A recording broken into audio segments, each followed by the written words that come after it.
Nessa caminhada de quase 30 anos de doutor gestão, eu vejo muitos empresários antigos na empresa, muitas das vezes com o irmão, empresa familiar, ou até mesmo trabalhando sozinho, que o tempo que ele tem na empresa, como empreendedor, empreendendo, se envolvendo com tudo, 10, 20, 30 anos, problemas dos mais diversos. E eu sempre costumo dizer que tempo de profissão não é sinônimo de experiência. A evolução da tecnologia avançou muito. Esse é um exemplo muito comum. Nós estamos na era do IA.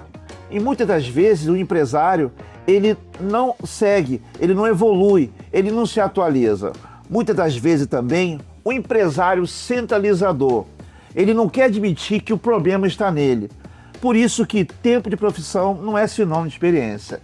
Fica comigo, vamos bater um papo sobre esse assunto após a vinheta. Espero, você que é empresário e empreendedor, é apenas um feedback para poder te ajudar. E também, além de te ajudar, vai fazer com que você possa crescer como profissional, como ser humano, como um pai. Fica comigo que você vai gostar desse conteúdo após a vinheta.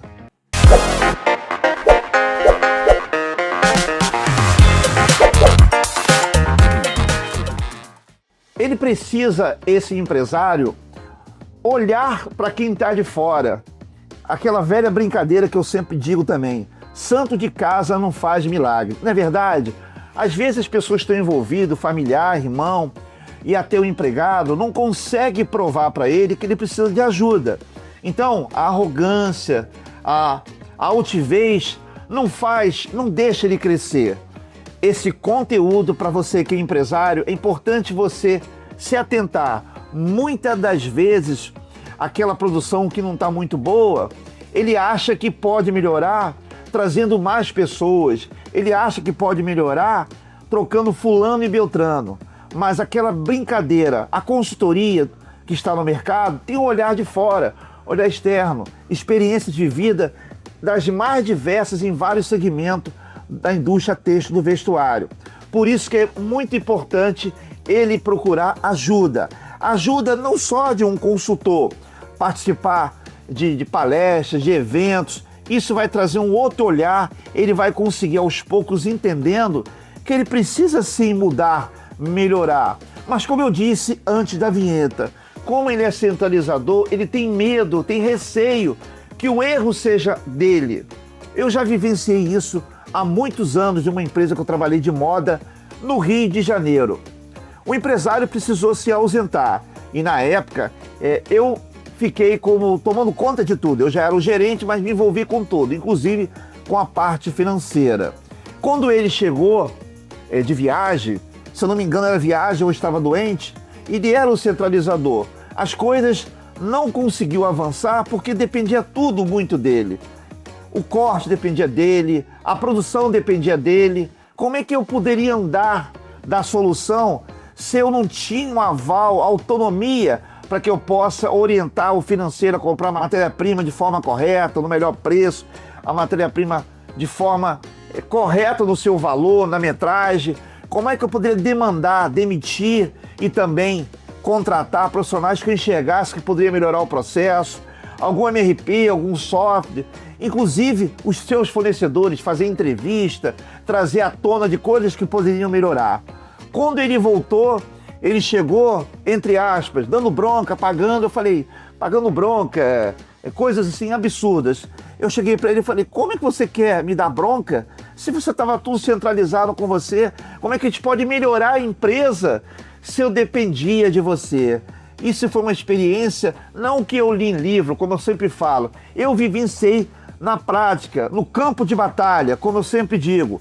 São 29 anos, quase 30 no campo de batalha. Apesar de toda a minha formação em técnica de confecção, administrador de empresa, melhor aluno, defendendo o TCC sobre terceirização, uma pós-logística e logo fazendo mestrado. Eu sou um apaixonado também pelo Lean, sou especialista em Lean, célula de produção e usar de forma correta o PPCP.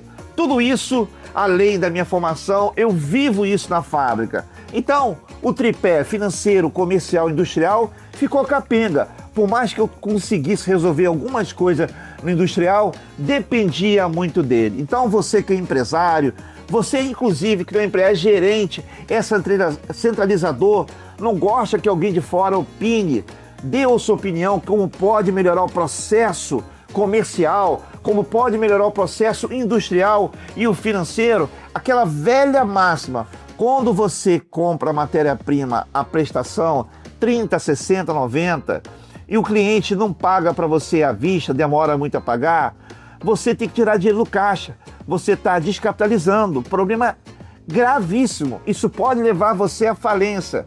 Agora, industrialmente falando, você tem um pedido para produzir e a matéria-prima ainda não está na casa.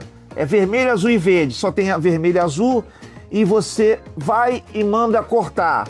Você em algum momento vai parar a produção para cortar aquela cor que não chegou e está chegando agora. Mesma coisa com o aviamento. Comercialmente falando, você precisa vender X peças por mês. Só que tem que o seu representante, o seu vendedor, não conseguiu, muitas das vezes, vender o que você precisa para pagar seus custos fixos. E está no ponto de equilíbrio. Outro erro gravíssimo. Você precisa pedir ajuda. Então, financeiro, comercial, industrial. Eu, doutor Gestão, atuo na parte industrial. Um apaixonado por esse segmento. Então, você que é empresário, você não pode, em pleno século XXI, ser centralizador. Corrija isso o mais rápido possível. Se você quer ajuda do Dr. Gestão, a consultoria física, eu vou lá na sua empresa, faço o diagnóstico, depois eu te mando o prognóstico daquilo que eu vi. A mentoria online. Aqui embaixo você vai ter todos os meus contatos de WhatsApp e o correio eletrônico. Um forte abraço, espero que eu tenha te ajudado. Não só você que é empreendedor, mas o seu diretor, o seu gerente, não pode mais ser centralizador. A empresa não pode parar, ela tem que funcionar sem você. Basta você determinar quem vai fazer o quê. Fique ligado nos próximos conteúdos do Dr. Gestão. Completados daqui a pouco 30 anos do campo de batalha. Um forte abraço.